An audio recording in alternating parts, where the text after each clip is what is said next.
Hello and welcome to Citizens Forum. This is being filmed on Wednesday, January the 29th in the beautiful Memorial Arena in Victoria.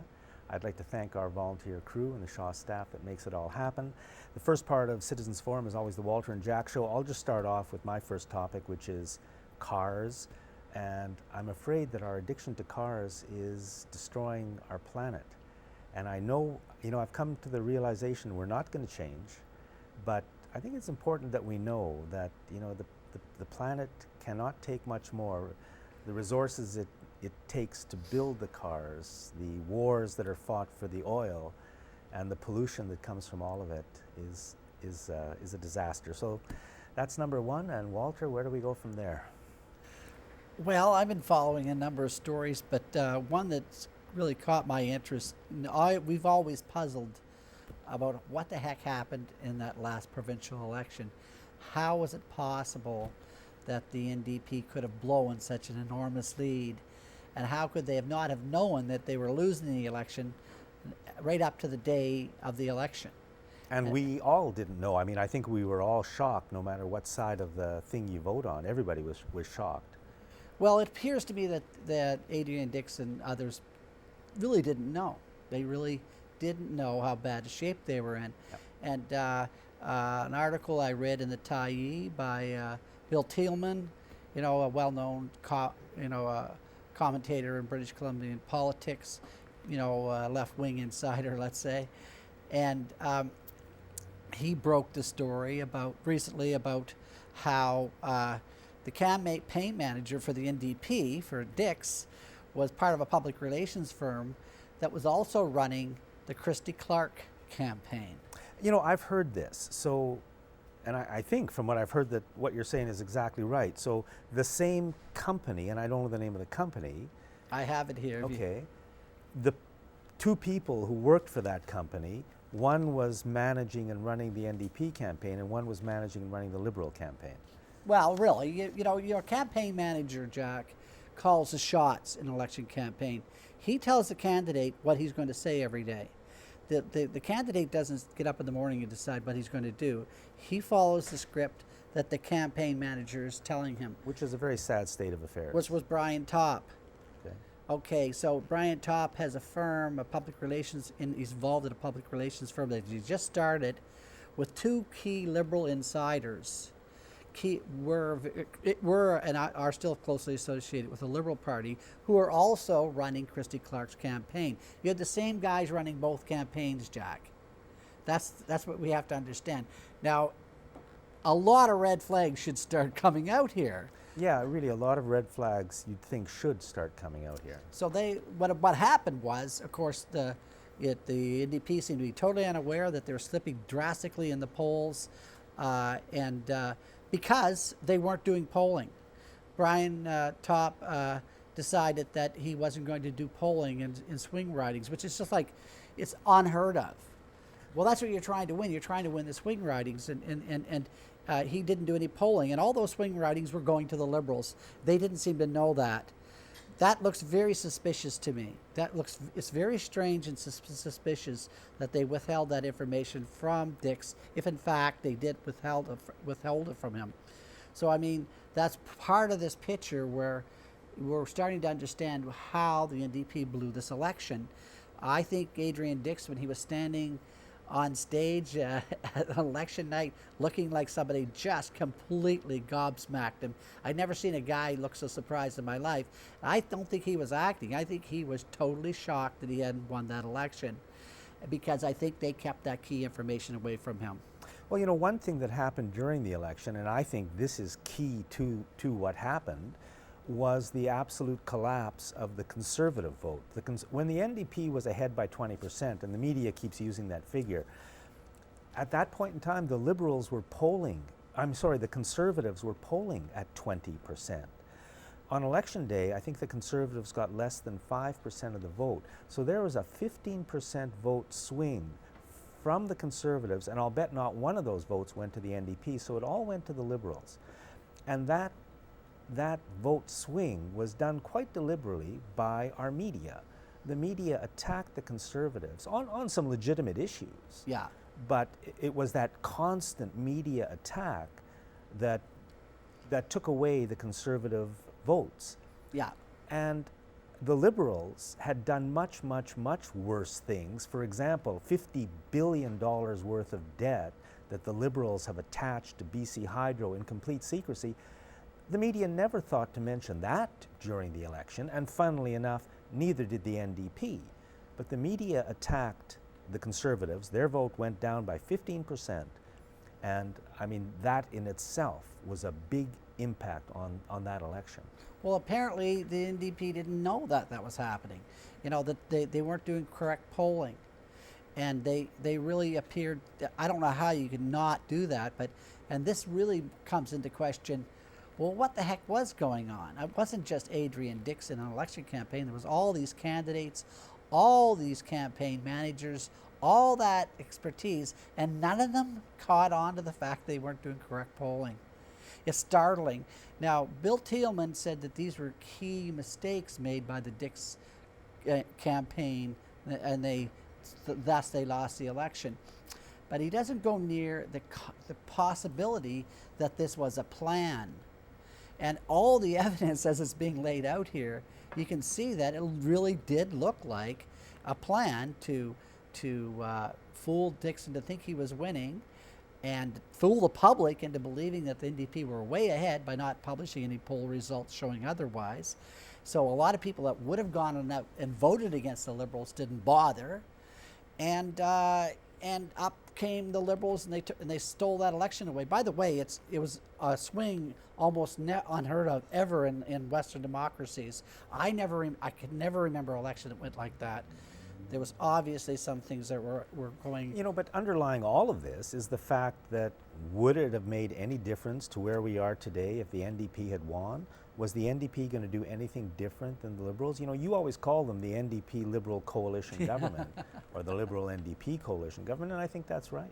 Well, yeah, you know, it's good point. But I think it really does show that if you can get a group of people that are 100% in the bag, like the Liberals are, or you know maybe 95% in the bag, like the NDP, you'll go with the Liberals.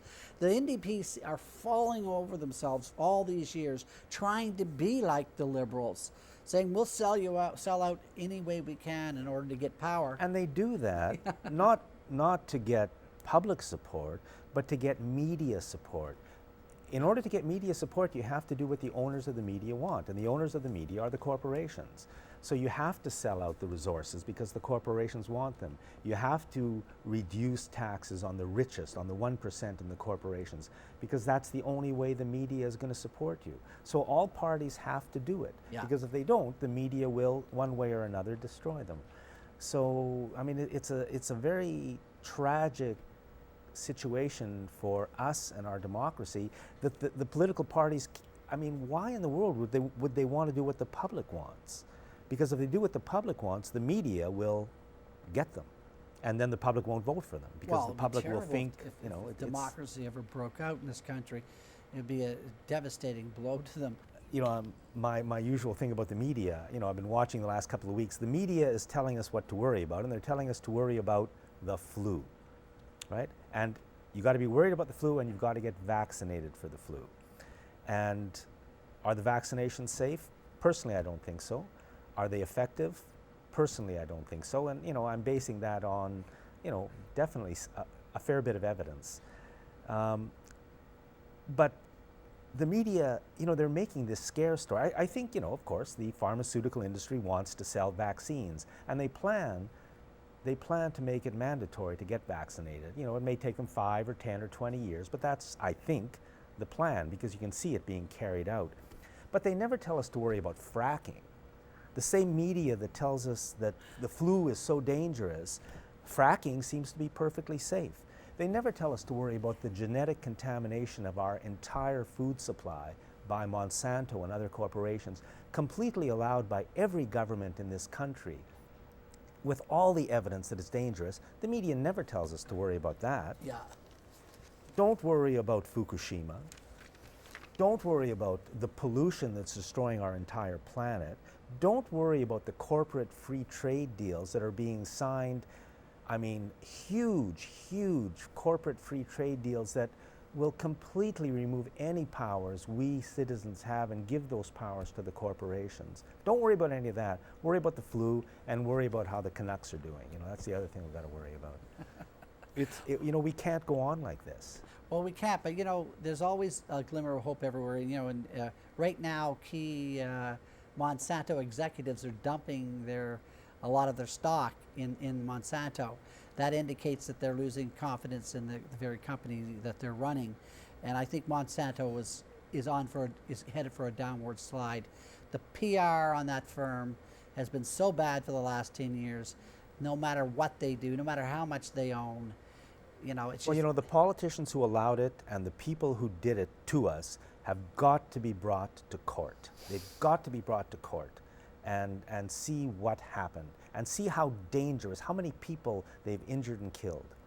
You've got a teaching story. Well, the teacher's story is another one that's very keen, you know, should be of interest to everyone in the province, because they, I wish I knew all the exact... I completely missed this story, you know, because I only read the headlines, which didn't really tell the story. You went behind... Well, the Liberals passed an act in 2002 that basically tried to strip away a lot of rights from the teachers' bargaining rights, class size and composition and other rights. The teachers said this was unconstitutional and it violated their charter rights. They went to court. It was in court for 10 years about. And finally, the judge decided, I think in 2011, 2012, that it was unconstitutional, that the province, the Liberal government was violating the teachers' rights, and they had to bargain with them in good faith, and they had to get rid of the act that was violating their rights. The government waited around, didn't do too much about it, and then they passed another act that pretty well said the same thing. The judge came back and said that this government was not bargaining in good faith with the union. Again, she ruled that this was violating their constitutional rights. The thing is, what's important right now to understand is once the judge has ruled in favor of this group of the Teachers Federation, that their fundamental rights as citizens of this country are being violated.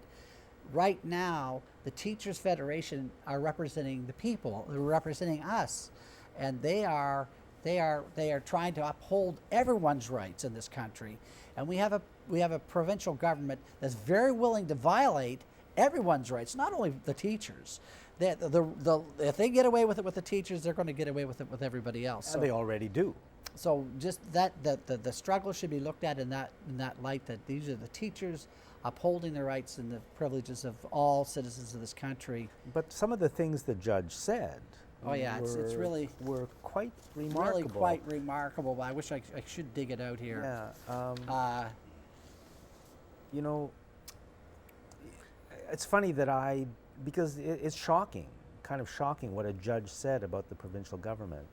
Anyway, the judge said negotiator Paul Strazik coordinated and executed a strategy partly by wasting 4 months of time taking manifestly unreasonable stands.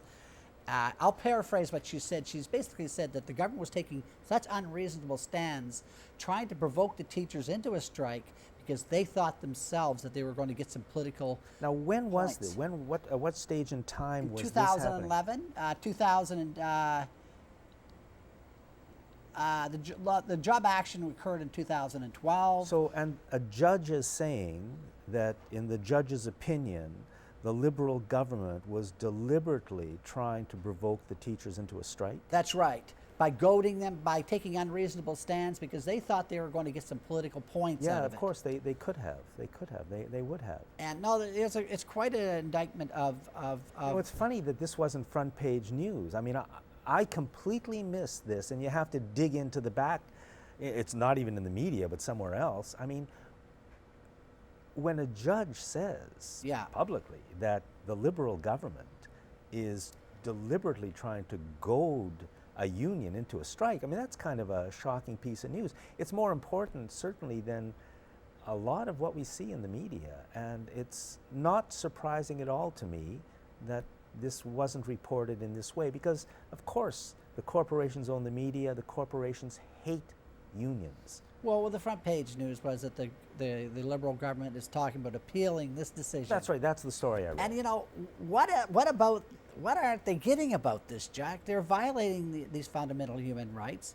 The judge has ruled twice in favor of the. Well, I think we're at the stage in this country where our politicians are so out of control of the public that they want to violate our rights because they want to set the precedence that we no longer have any rights. And they're doing it on behalf of the corporations that control our governments and who our politicians really work for. This is the fundamental problem we have in the country right now. We don't have a free press, and we've got to build one. And it's up to you, unfortunately. And we don't have any democracy left, or very, very little. Just to note that the teachers, they're saying the teachers are, get this gravy train type of job. The only province in Canada that pays its teachers less is PEI. So we have with the lowest paid teachers in Canada practically living in the highest expense province in Canada. So the inequities are huge there. Well, I tried teaching in the public school system about 25 years ago, and I couldn't do it. And it's only gotten a lot worse. Tough job. I believe they're warehousing problem kids now. There's more and more kids that have issues, mental health issues. And the curriculum. The whole school system has to change. Things are, that's just one more problem we have. Walter, we're out of time. Always a pleasure, Jack. Thanks for watching this segment of Citizens Forum. Welcome back. In this segment of Citizens Forum, we're going to be talking with Robert Arnold about something called the Progressive Voters Bloc. Robert, I think you've been working on this for quite a while, and what is it, and what do you want to do? Well, what I'd like to do is get rid of poverty. That's where I started out being an advocate. And to do that, I have to create the political will. To create the political will, I need to create a democracy in Canada. And that's going to be done by the Progressive Voters Bloc, which is a nonpartisan bloc of voters that will be able to change the way politics is done in this country. Well, I completely and 100% agree with what you're trying to do, which is to get rid of poverty. It's a blight and a disgrace and completely unnecessary. Maybe there's always going to be some poverty, but we can do much, much, much, much better in this country than we're doing. The corporations and the 1% are taking all the wealth, and that's why there's nothing left for, they're basically taking it from people's mouths. So what is the situation in Canada today, economically, environmentally, politically?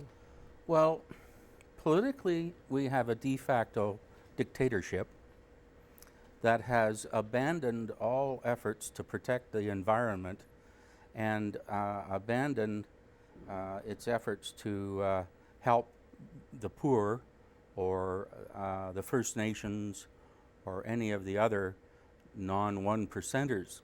And I think that this idea, this Progressive Voters Bloc, can change that. Well, once again, I'd agree with you 100%.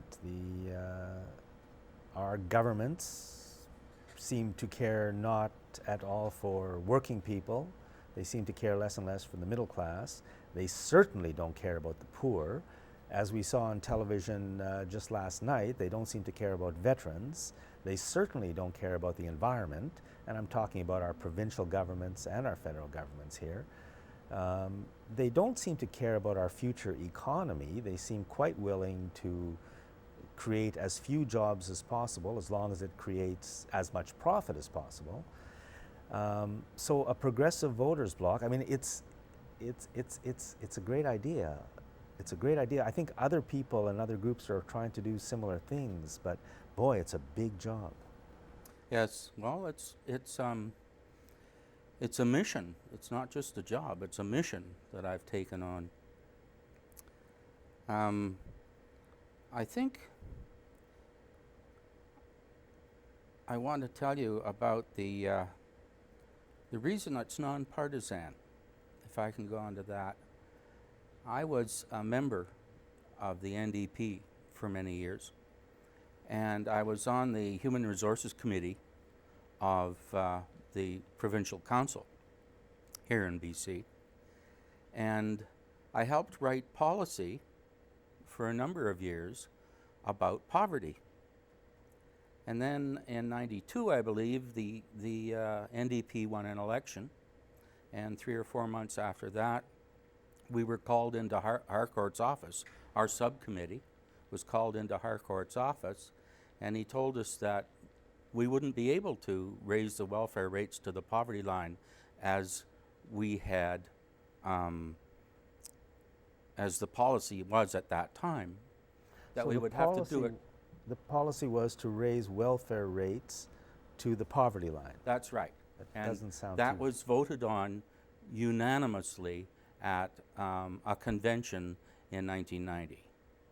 And part of the reason it was unanimous was because Harcourt wanted it to be unanimous and asked on the floor that it be made unanimous, and that happened.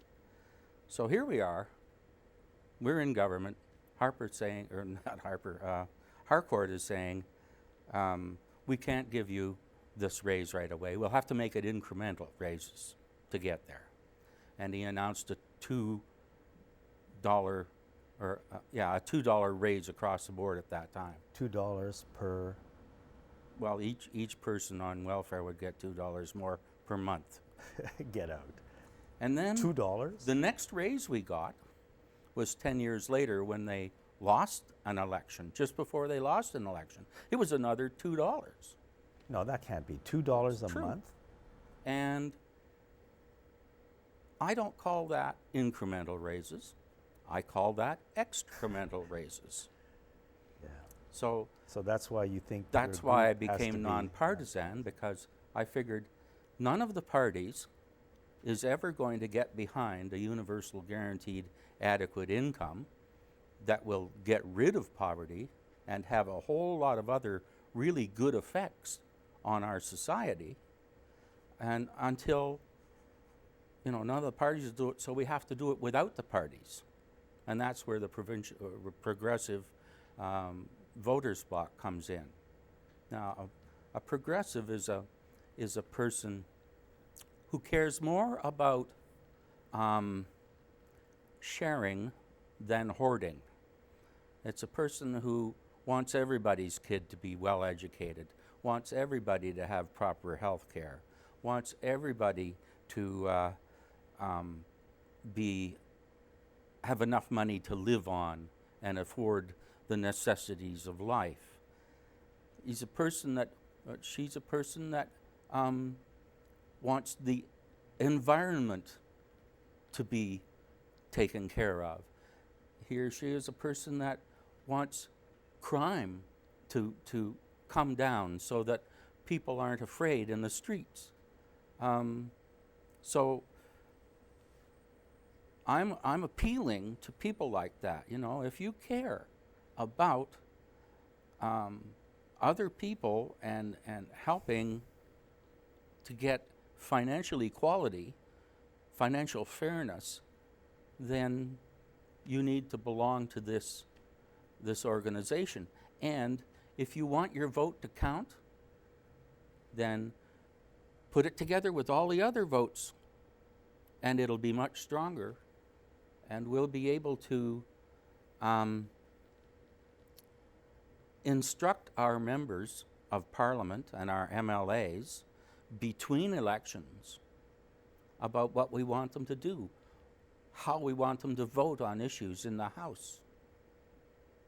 Well, funnily enough, Robert, I think a lot of people would agree with that little list of things you read out about what a progressive is. I think a lot of people would feel, yes, I want there to be more equality. I don't want there to be poverty. I want the environment protected. I think a lot of people would agree with that. Unfortunately,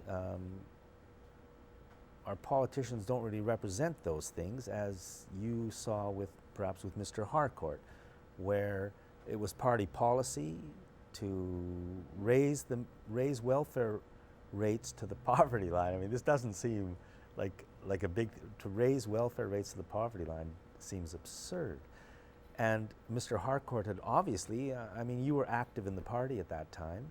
I'm sure you spoke to him and heard him speak many times, and I'm sure he stood by those things. And yet, once elected, of course, you find out really it was all just a bunch of BS.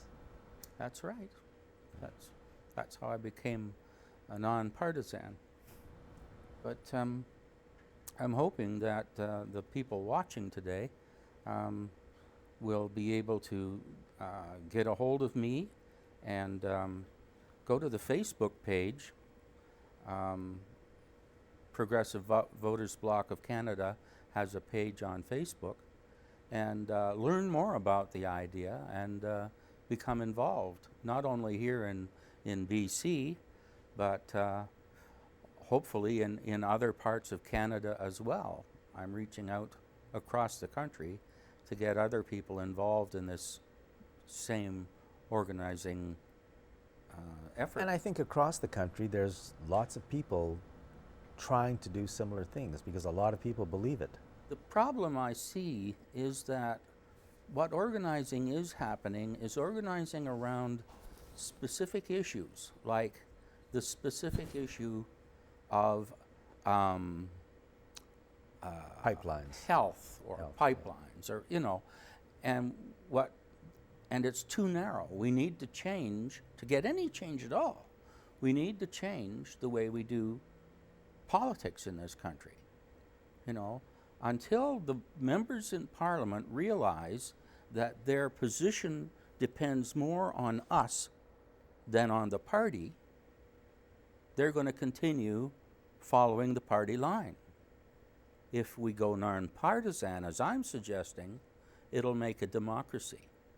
It'll be government for the people, by the people, us, and in the interest of the people, in our interest, rather than in the interests of the corporations or the rich. Yeah, so once again, I agree 100%. I think, I mean, I really agree with what you said about, for example, pipelines. I mean, pipelines are an important issue. I support anybody who's working on stopping not only the oil pipelines, but the gas pipelines. But I agree, it's too narrow. Because as long as we're protesting on issues, while the corporations own all the media and so control everything that we see and hear and read, and their television stations, their radio stations, and their newspapers, and they have just about all of it, we've got, we're there on the internet, but it's just not enough yet. If my idea of the Progressive Voters Bloc actually works, and I think it will, I believe that we'll be powerful enough to affect the media market so that we can actually make some changes in the way media is done in Canada as well. Well, I think the only way to do that is to build your own media. Well, it may take that, and I think a group as large as I'm seeing that it's going to be would have that power, that ability. Also, we could, as a group, decide that we didn't want to support a certain corporation or a certain media outlet, and a boycott of those proportions would be much more effective than small groups hoping to change little bits. The government doesn't mind when we try to change little bits. The government doesn't want to see a big organization like the Progressive Voters Bloc that can change the whole game. So. Now, but there's the rub. Creating a group with size and impact requires a huge amount of work, as you know, and a little bit of money wouldn't hurt either. That's true. We could use some money for advertising and stuff. But it's nice because we're not going to be a political party. We're not going to be fielding candidates. So we're not going to have to ask for campaign funds, because that's where the corruption starts, right? So we'll be able to exist on the donations from our members alone.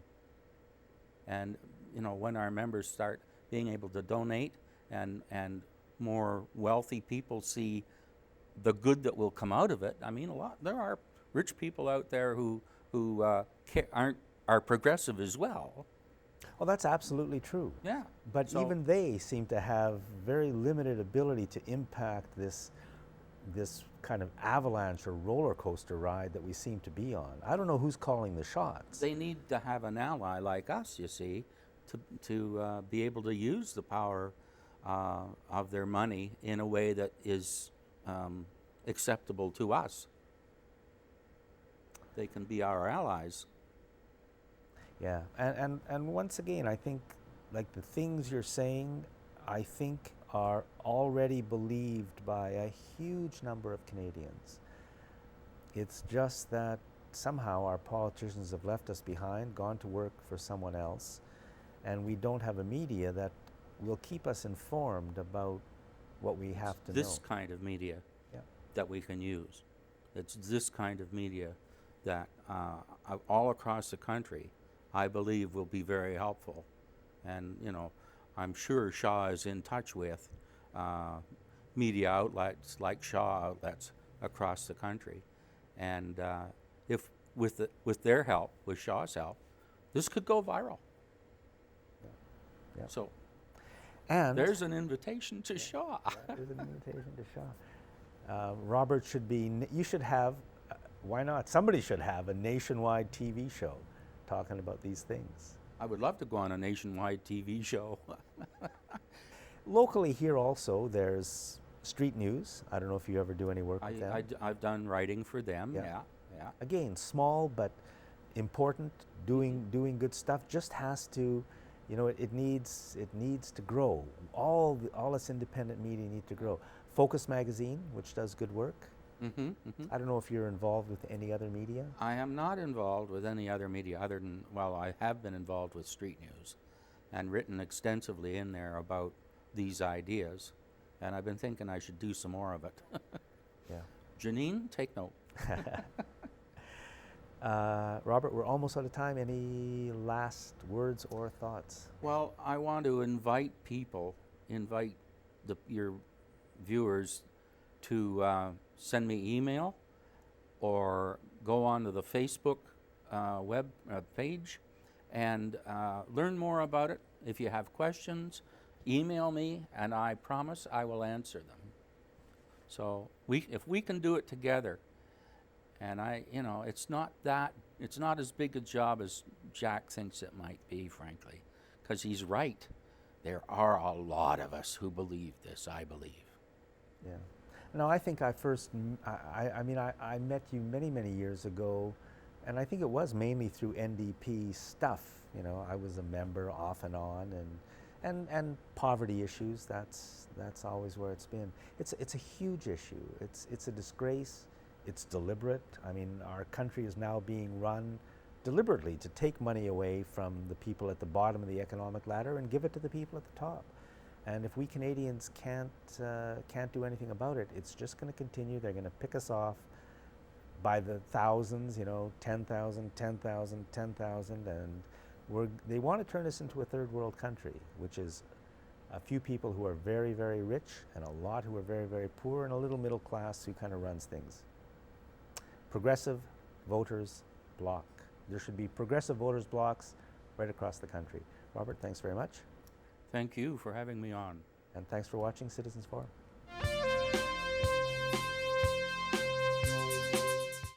Welcome to segment 3 of Citizens Forum. I'd like to thank again our volunteer crew and the Shaw staff that makes it all happen. The guest in this segment is Pat Jameson. Pat is the editor of a magazine called or a newspaper, the Island Catholic News, and has been for some 30 years. And he's also an author who writes on, I guess, politics and the Catholic Church. We're going to be talking about one of the most important people in the world today, and that is Pope Francis. When he first became Pope, there was, coverage of some great stuff that he was doing. He's kind of disappeared from the news now, which is why I wanted to have Pat on to talk about what's going on.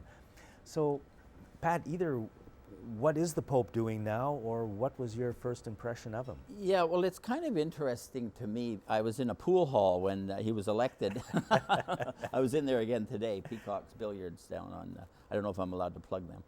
But anyway, it's also called the James Joyce Bistro, so it's a literary place, so that's the pretension I act under. But anyway, I was in the pool hall, and of course it was up on the monitor, and the white smoke was up. I thought, oh, this is going to be interesting. And the first thing, it was mute, was his name, Francis. I thought, okay, this is going to be different. The second thing about him was that he was a Jesuit, very significant. The third was, positive thing was, one thing was his age, okay? His age is 78, and I thought, that's good. You don't want somebody who's 58 and is going to be there for 25 years like John Paul II. And what was the other thing? Oh, from Latin America, the most significant shift. So finally, you know, the Catholic Church is moving into a whole new dimension and era. So it was very, and then everything he's done since has actually been better than my intuition, you know. He's got all the right instincts. He's,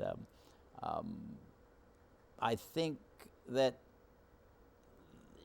the Catholic Church has gone from the social democratic model to this kind of traditionalist, pro-capitalist model under the last couple of popes, and I think it's shifting back again. So you had 25 years of Roman Catholicism moving to the left, 25 years to the right.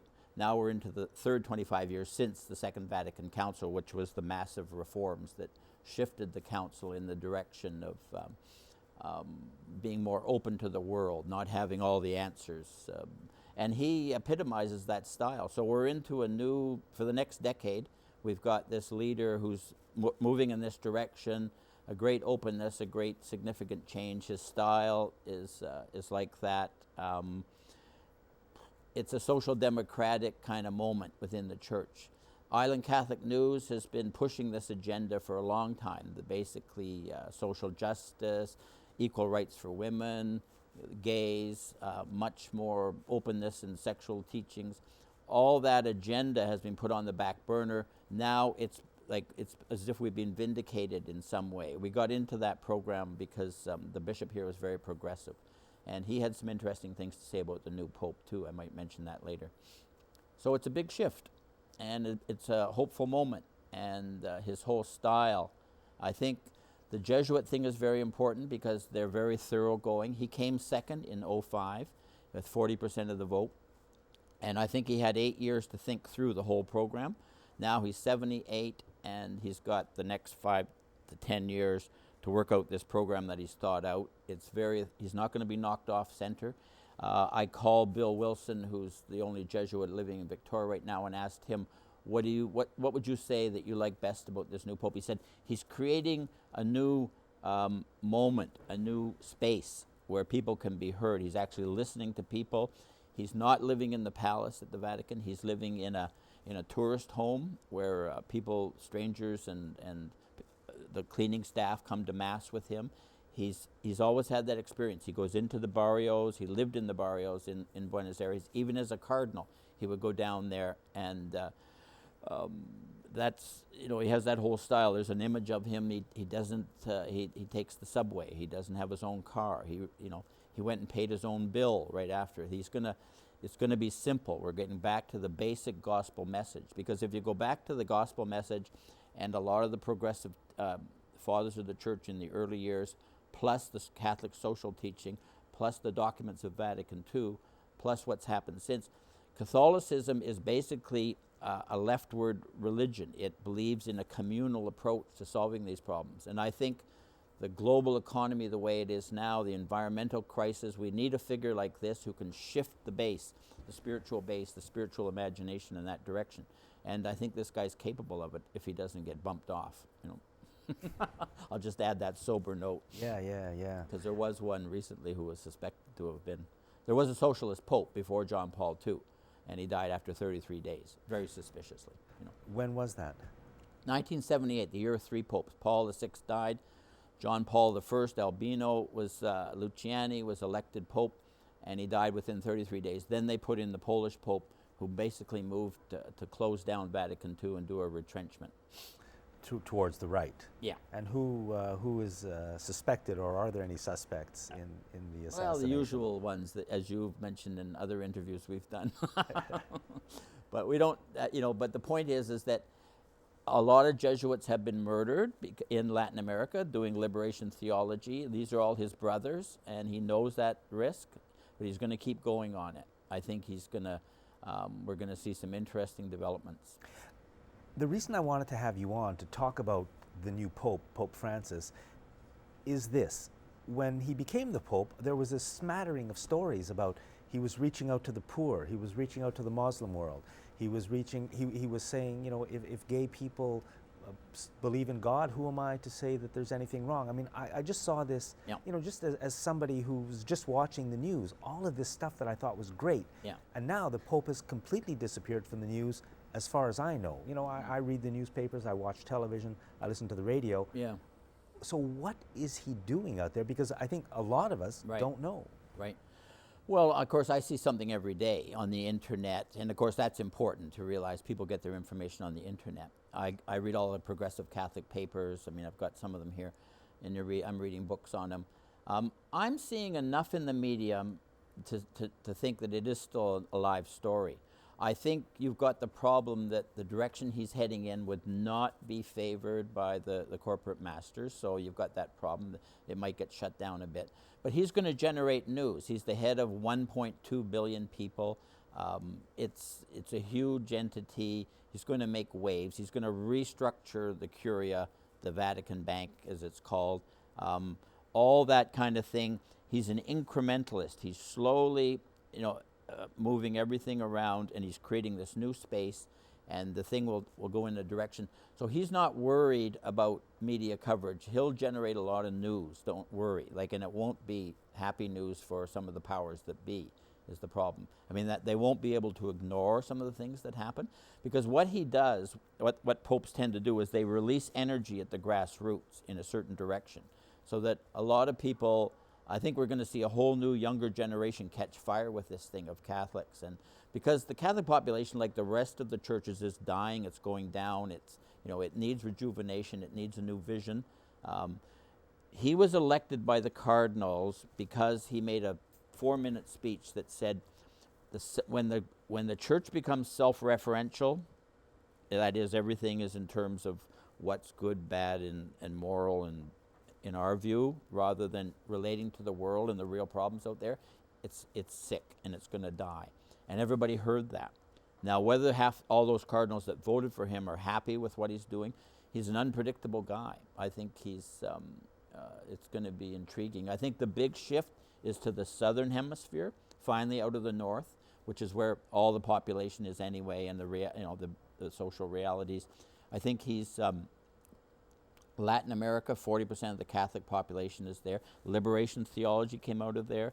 It's a self-confidentially Catholic area. What is liberation theology? Liberation theology is theology from below, listening to the people, having the people share their stories in light of the scripture readings. And there's some powerful inspirational stuff in the Gospels, and then acting on that, and it has a political dimension. And it took place in the 60s and the 70s. It became difficult for the Polish Pope and the German Pope because they wanted to control it, and you can't. It's from below. It's the basic Christian community movement. We have basic Christian communities on Vancouver Island. I'm involved with that. I went to their annual meeting, and Bishop Remy DeRue spoke there about the new Pope. We wanted to know what he thought of him, and I've got his notes here. And basically he said, now this is a very progressive bishop who you'd think would be madly in love with this new energy. He's cautious. He says, don't wait for the Pope to solve the problems. The Pope's not the whole church. Don't let the top rule. The base is the important level. Keep meeting in small communities. Claim your own responsibilities. But I think Francis would encourage that energy. I think there'll be a liberation of that kind of energy at the grassroots. That's what I'm sensing already. There's a new hopeful optimism among people that were just putting in time being Catholics, and a lot of Catholics left, don't forget.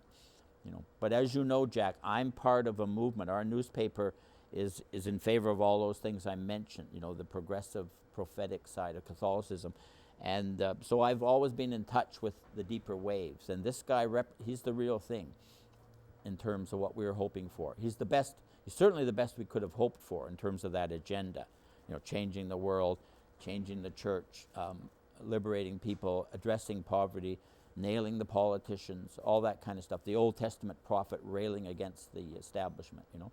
So, can we expect to see an upwelling from the leadership of the Catholic Church against the creation of poverty by our governments here in North America, against their... Are we going to be seeing more of that? Well, a couple of things will happen. I think the grassroots are the more important level. The leadership, the old leadership will be replaced. He appoints all the new bishops. So we're expecting a new bishop here in Victoria right now. The current one went to Winnipeg. And the longer it takes, the better. Because if we'd been replaced right away, it would have been an old Benedict, Pope Benedict replacement. We know he would have been a traditionalist. With this long wait we've had, it'll be a Francis. And it'll be interesting to see what he's like.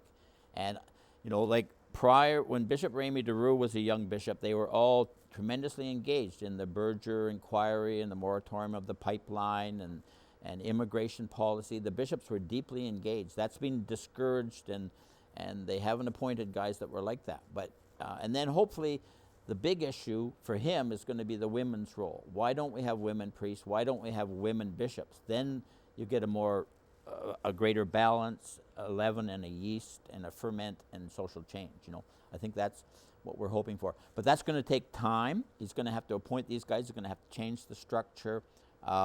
It's going to, I think we won't see much for the next 2 to 3 years, but you know, I'm going to keep track and see if the signs are good and that it's coming or not. Because all the tables I sit around are the progressive spirituality people, the women priest movement, the social justice types, and they've got their ears to the ground, you know. The women priests are not that optimistic about him yet, you know. And then there's a whole area. When you say women priests, there are Catholic women priests. They've been sort of illicitly ordained. It's a massive worldwide movement. There's hundreds of them now. They just aren't accepted by the Catholic Church per se, but they're ready to be accepted because they were trained properly. It was done ritually properly, which is important in the Catholic thing. It just wasn't done with authorization, so that they did it in a structural way so that it could be accepted if they got the proper bishop or pope. Whether this guy is the one, I don't know. Maybe the next one. I don't think he'll be there that long. I think 7 to 10 years. He only has one lung, don't forget. You know, there's certain health issues. Like, as I said to you before we started, he calls himself the Bishop of Rome. That's very different from the Pope, okay? The best book I've been reading on him is called The Bishop of Rome. He's one bishop among all the rest. He's a central bishop. It's a question of getting away from the pyramid structure into a more circular model so that he's in the center. He's central, but he's not dominant, okay? That's going to take a massive paradigm shift within Catholicism, but that's the same shift we need in society, you know? And I know it's terribly oppressive now with the last gasps of corporate capitalism, as I call it. But there's a panic in all that control that they know that this could flip very quickly. And I think your last guest on the block, on the nonpartisan block, all those are interesting signs because these ideas are all percolating among all kinds of people at the same time, and it's permeating in the church too. So I think the church could become a progressive force again, you know, soon. You know, it would be so wonderful if it did, because it's a powerful force and a force that can do so much good for everybody. Well, I think a lot of good things have been going on, but below the radar. He's going to give sanction to them. Like, people were doing them because that's what they knew needed to be done, but it wasn't going to be blessed by the bishops or the Pope. But now it will be, and I think energy, resources, personnel will be put into it. Don't forget, there's 17,000 Jesuits, and now they're all totally committed to this guy's program. They're the most dynamic religious order in the world. They're the largest religious order in the world. They, you know, dozens of them were murdered. I mean, you know, it's not lip service with Jesuits. This guy's serious. He's not going to be deflected. The formation, they do 14 years of formation. Normal priests, it's 7 years. I mean, they're totally committed. And they were the most progressive order in terms of the social justice mission of the church coming out of Vatican II. They had a major congregational meeting, and they said, Social justice is not just something you do if you feel like it. It's a constituent element of the whole program of the gospel. And they're radically committed to it. And that's why he's down there in the barrios, and they're all Jesuits are like that. And now they're harnessed, and it's going to be intriguing to see how it goes. Sounds great. We were gonna. You had written this down. Can he succeed pastorally? And you know what? I don't even know what that means. What does pastorally mean? Well, I guess spiritually, like in terms of can he bring the whole church together? That's the role of the Pope, the unity of the church. Can he bring it all together and have it going in one direction, or is it going to get split? You know, I think he might be able to pull it off.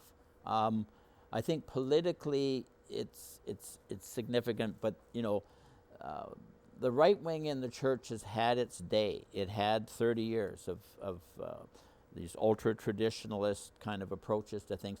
I'm looking at the right-wing figures in the Catholic diocese now, and I see a great nervousness, especially because we've lost the local bishop, who would have been their buffer from any changes in Rome. But now we're probably going to get a Francis bishop. So these people are all, they've had their way, they've controlled things, they've operated in a way that's very orthodox and safe and secure and painful, frankly. Now the times they are changing. Yep, they are. Okay. They really are. Well, you know, again, it's up to all of us.